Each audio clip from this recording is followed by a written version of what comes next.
आज इस कथा का विश्राम दिवस है। बहुत से वक्ता, बहुत से श्रोता कहते हैं कि आज कथा खत्म हो जाएगी, समाप्त हो जाएगी, पूरी हो जाएगी।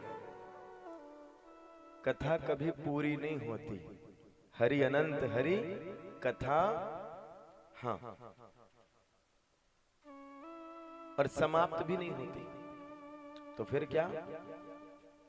हम सब ने 7 दिन का संकल्प किया था, तो आज हम इस सप्ताह ज्ञान यज्ञ का विश्राम करेंगे।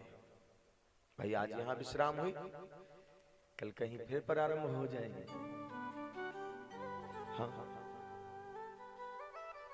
मार्ग पे चले पथिक थे, रात्रि का समय आया तो विश्राम करने रुक गए। अब किसी को फोन लगा के कह दो भैया आज रात को हम यहाँ खत्म हो गए,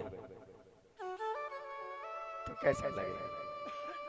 यही कहते हैं ना कि भैया आज रात्रि ज्यादा हो गई, हम यहीं विश्राम कर रहे हैं, कल फिर आगे यात्रा करेंगे।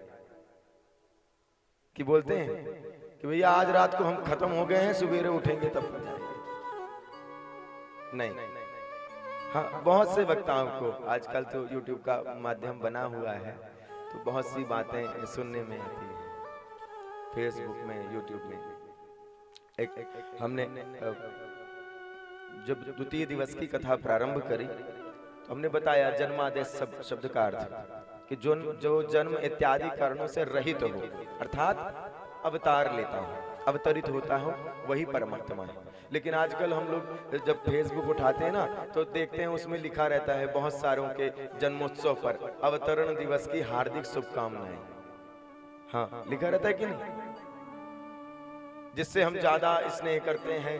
अच्छा, हम साहित्य को पढ़े नहीं, लेकिन साहित्यिक शब्दों को बोलने का बड़ा अलग एक प्रभाव पड़ता है।